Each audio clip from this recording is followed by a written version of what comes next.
Hello my dear friend, welcome to my channel PG के knowledge. आप सभी का स्वागत है हमारे यूट्यूब पीजी के नॉलेज में। तो जैसा कि आप सभी लोग को पता है, एसएससी जीडी का फॉर्म आ चुका है और फॉर्म भरा जा रहा है। तो आप अभी से और आज से ही लग जाओ तैयारी में और प्रैक्टिस डेली टू डेली करो और जितना हो सके उतना प्रैक्टिस सेट करो और रिवाइज करो ताकि एसएससी जीडी का कोई भी क्वेश्चन छूट ना जाए। तो आज हम एसएससी जीडी के सारे क्वेश्चन कराने वाले हैं, एसएससी जीडी के जीके जीएस कंप्लीट कराने वाले हैं। यानी कि आज से ही हमारा प्रैक्टिस सेक्शन जो है स्टार्ट होने वाला है एसएससी जीडी के लिए।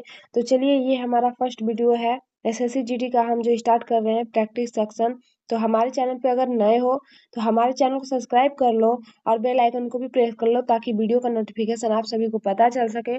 तो सबसे पहला क्वेश्चन है, किस देश में हाइड्रोजन से चलने वाली यात्री ट्रेनों का दुनिया का पहला बेड़ा लॉन्च किया गया?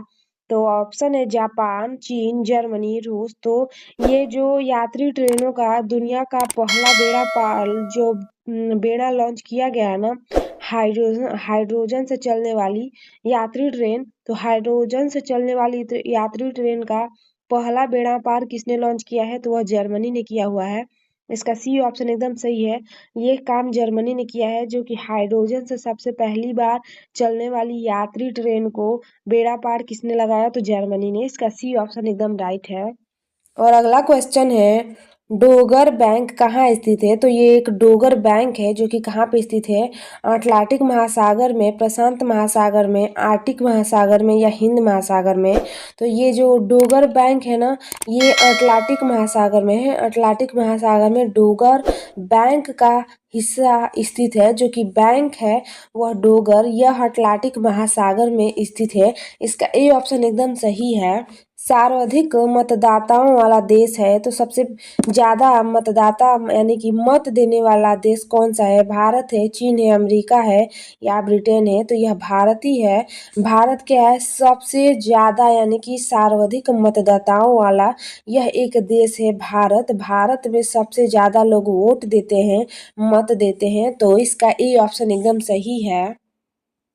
रजत क्रांति का संबंध है, तो रजत क्रांति का संबंध किससे है? तिलहन से, अंडा से, मछली से, दूध से?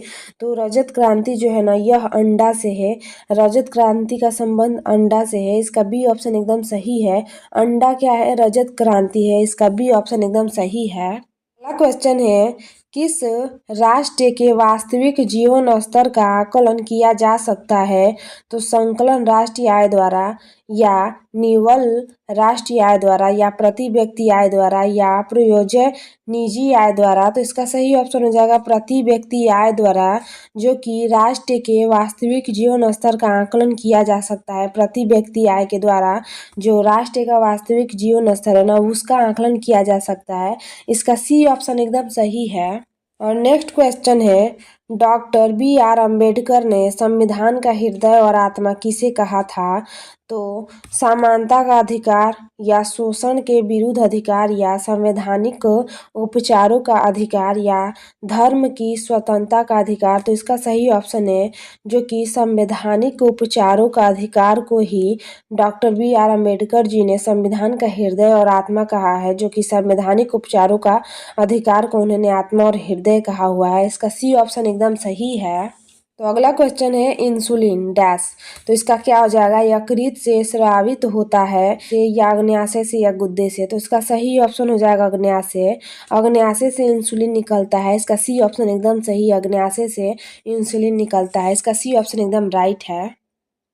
अगला क्वेश्चन है, शर्करा में क्या पाया जाता है? कार्बन, नाइट्रोजन एवं ऑक्सीजन या कार्बन, हाइड्रोजन एवं ऑक्सीजन, कार्बन, हाइड्रोजन एवं नाइट्रोजन या ऑक्सीजन, नाइट्रोजन एंड हाइड्रोजन? तो जो शर्करा में पाया जाता है ना, वह कार्बन और हाइड्रोजन एवं ऑक्सीजन पाया जाता है। शर्करा में क्या क्या होता है? तो कार्बन भी होता है, हाइड्रोजन भी होता है और ऑक्सीजन भी होता है शर्करा में। इसका बी ऑप्शन एकदम सही है। और अगला क्वेश्चन है, शरीर में विटामिन डी की कमी से कौन कौन बीमारी यानी कि रोग उत्पन्न होता है? तो सूखा रोग या बेरी या स्कॉर्विक या रतौंधी? तो इसका सही ऑप्शन है सूखा रोग। जो कि जो विटामिन डी की कमी से है ना, सूखा रोग होता है। इसका ये ऑप्शन एकदम सही है शरीर में। रक्त अल्पता निम्नलिखित में से किस विटामिन की कमी के कारण होता है? तो विटामिन ए, विटामिन B12 या विटामिन सी या विटामिन डी। तो इसका सही ऑप्शन है विटामिन B12 की कमी से, जो कि रक्त अल्पता निम्नलिखित में से विटामिन से होती है। इसका बी ऑप्शन एकदम सही है, विटामिन B12। इसका बी ऑप्शन एकदम सही है। अगला क्वेश्चन है, जल की अस्थायी कठोरता को दूर की जा सकती है तो सोडियम क्लोराइड से या जियोलाइट से या कैल्शियम क्लोराइड से या मैग्नीशियम सल्फेट से। तो इसका सही ऑप्शन हो जाएगा जियोलाइट से। क्या होता है, जल की अस्थायी कठोरता को दूर किया जा सकता है, जो कि जियोलाइट से। इसका बी ऑप्शन एकदम सही है, जल की अस्थायी कठोरता को दूर किया जा सकता है। इसका बी ऑप्शन एकदम राइट है। अगला क्वेश्चन है, किसने भारत का समुद्री रास्ता खोजा? तो वास्को डिगामा या कोलंबस या हॉपकिंस या मैगनल। तो इसका सही ऑप्शन हो जाएगा वास्को डिगामा, जो कि समुद्री मार्ग की रास्ता किसने ढूंढा? तो वास्को डिगामा। इसका ए ऑप्शन एकदम राइट है। चतुर्थ बौद्ध सम्मेलन किसके शासनकाल में हुआ था? तो अशोक, चंद्रगुप्त, कनिष्क या चंद्रगुप्त विक्रमादित्य। तो यह कनिष्क के समय में हुआ था, जो कि चतुर्थ बौद्ध सम्मेलन यह कनिष्क के समय में हुआ था। इसका सी ऑप्शन एकदम सही है। क्वेश्चन है, राष्ट्रीय जनगणना कब शुरू हुई? तो 1872 में, 1884 में, 1881 में या 1891 में। तो इसका सही ऑप्शन है ए, 1872 में राष्ट्रीय जनगणना शुरू हुई थी। इसका ए ऑप्शन सही है, जो कि राष्ट्रीय जनगणना जो है ना वो 1872 में स्टार्ट हुई थी। इसका ए ऑप्शन एकदम सही है। क्वेश्चन है, खरीफ फसल काटी जाती है तो अक्टूबर नवंबर में, जनवरी फरवरी में, मार्च अप्रैल में या मई जून में। तो यह अक्टूबर नवंबर में काटी जाती है। कब काटी जाती है? अक्टूबर नवंबर में खरीफ की फसल काटी जाती है। और ये फसल होती क्या है? तो ये होता है धान उन, जैसे कि जो बारिश से होता है ना, पानी के ज़्यादा ये होता है, तो उसे ही अक्टूबर नवंबर में काटा जाता है। इसे धान का बीज आप कह सकते हो, खरीफ का फसल को धान से याद रख सकते हो। तो अक्टूबर नवंबर में धान को ही काटा जाता है, उसी को ही खरीफ फसल भी कहते हैं। तो इसका ए ऑप्शन एकदम सही है। चंद्रमा पृथ्वी का एक चक्कर लगाने में दिन लगता है, तो जो चंद्रमा है वह पृथ्वी का एक चक्कर कितने दिनों में लगाता है? तो 28, 30, 29 या 31।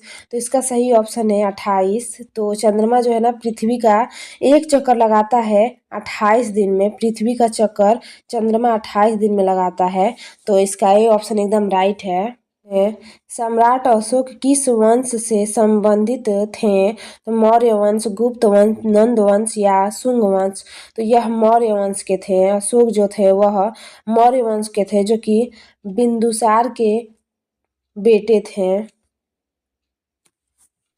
और अगला क्वेश्चन है, जब किसी धातु को गर्म किया जाता है तो उसका घनत्व क्या होता है? तो बढ़ता है या कोई अंतर नहीं होता है या कम हो जाता है या इनमें से कोई नहीं। तो इसका सही ऑप्शन है कम हो जाता है। जब किसी भी धातु को गर्म किया जाता है ना तो उसका घनत्व क्या होता है? कम हो जाता है। गर्म होता है तो वो हल्का होता है और ऊपर की तरफ भागता है, जैसे कि आप हाई प्रेशर एवं लो प्रेशर से जान सकते हो, जो कि वायुमंडल में एक क्रिया होती है। तो इसका सी ऑप्शन एकदम सही है, कम हो जाता है जब किसी भी धातु को आप गर्म करते हैं। इसका सी ऑप्शन एकदम सही है। क्वेश्चन है, तत्काल शक्ति के लिए जो कि खिलाड़ी किसका उपयोग करते हैं? तत्काल शक्ति के लिए खिलाड़ी किस चीज़ का उपयोग करते हैं? तो सुक्रोज, विटामिन सी, नमक, दूध। तो इसका सही ऑप्शन है सुक्रोज। खिलाड़ी जो है ना, जो कि खिलाड़ी उपयोग करते हैं शक्ति मतलब तो ताकत के लिए, जो कि सुक्रोज का प्रयोग करते हैं। इसका ये ऑप्शन एकदम सही है। अगला क्वेश्चन है, चालुक्य शासक पुलकेशिन द्वितीय ने किसे हराया था? तो समुद्रगुप्त, चंद्रगुप्त द्वितीय, हर्षवर्धन या धर्मपाल। तो इसका सही ऑप्शन क्या हो जाएगा? हर्षवर्धन, जो कि चालुक्य शासक पुलकेशिन द्वितीय ने जो कि हराया था हर्षवर्धन को। इसका सी ऑप्शन एकदम राइट है। अगला क्वेश्चन है, राइडर कप का संबंध किस खेल के साथ है? तो फुटबॉल, गोल्फ या बैडमिंटन या क्रिकेट। तो इसका सही ऑप्शन हो जाएगा गोल्फ। जो राइडर कप है ना वह गोल्फ से संबंधित है। इसका बी ऑप्शन एकदम सही है गोल्फ, जो कि राइडर कप है। इसका बी ऑप्शन एकदम सही है। और अगला क्वेश्चन है, भारत के संविधान में संघ शब्द का प्रयोग किस अनुच्छेद में किया गया है? तो अनुच्छेद 1, अनुच्छेद 24, अनुच्छेद 13 या अनुच्छेद 112। तो इसका सही ऑप्शन हो जाएगा अनुच्छेद 1, जो कि भारत के संविधान में संघ शब्द का प्रयोग किया गया है अनुच्छेद 1 में। इसका ए ऑप्शन एकदम राइट है। क्वेश्चन है, आयकर दिवस कब मनाया जाता है? तो 24 जुलाई, 25 जुलाई, 24 अगस्त या 24 सितंबर। तो इसका सही ऑप्शन है 24 जुलाई को आयकर दिवस मनाया जाता है। इसका ए ऑप्शन एकदम सही है, 24 जुलाई को आयकर दिवस मनाया जाता है। क्वेश्चन है, Dada Saheb international film festival awards 2022 में किसे बेस्ट फिल्म का अवार्ड प्रदान किया गया? तो सनी पर मंगल भारी या शेरशाह या कागज या जय भीम। तो इसका सही ऑप्शन है शेरशाह के लिए दिया गया। Dada Saheb international film festival award 2022 दिया गया, यह बेस्ट फिल्म अवार्ड था। इसका बी ऑप्शन एकदम सही है, शेरशाह। और अगला क्वेश्चन है, किस राज्य के मुख्यमंत्री ने 7 नए जिले बनाने की घोषणा की है? तो हरियाणा, राजस्थान, तमिलनाडु या पश्चिम बंगाल। तो पश्चिम बंगाल है, इसका डी ऑप्शन सही है, जो कि पश्चिम बंगाल के मुख्यमंत्री ने 7 नए जिले बनाने की घोषणा किया हुआ है। पश्चिम बंगाल के मुख्यमंत्री, इसका डी ऑप्शन एकदम सही है। भारतीय संविधान में राष्ट्रपति के चुनाव की प्रणाली किस देश से ली गई है? तो जो संविधान में राष्ट्रपति के चुनाव की प्रणाली है वह किस देश से लिया गया है? तो ब्रिटेन, संयुक्त राज्य अमेरिका, आयरलैंड या ऑस्ट्रेलिया। तो इसका सही ऑप्शन है आयरलैंड से लिया गया। जो राष्ट्रपति का चुनाव है ना, वह जो उसका व्यवस्था है वह आयरलैंड से लिया गया है। इसका सी ऑप्शन एकदम सही है। क्वेश्चन है, पीएम किसान सम्मेलन 2022 का आयोजन किस शहर में हुआ? मुंबई, नई दिल्ली, चेन्नई, कोलकाता। तो यह नई दिल्ली में हुआ था। जो पीएम किसान सम्मेलन हुआ था 2022 का आयोजन, वह नई दिल्ली में हुआ था। इसका बी ऑप्शन एकदम सही है। है, भारतीय संविधान सभा की संघीय शक्ति समिति के अध्यक्ष कौन थे? तो Sardar Vallabh Bhai Patel, doctor B R. Ambedkar, sir Alladi Krishnaswami Iyer या पंडित जवाहरलाल नेहरू। तो इसका सही ऑप्शन है डी, पंडित जवाहरलाल नेहरू। इसका डी ऑप्शन एकदम सही है।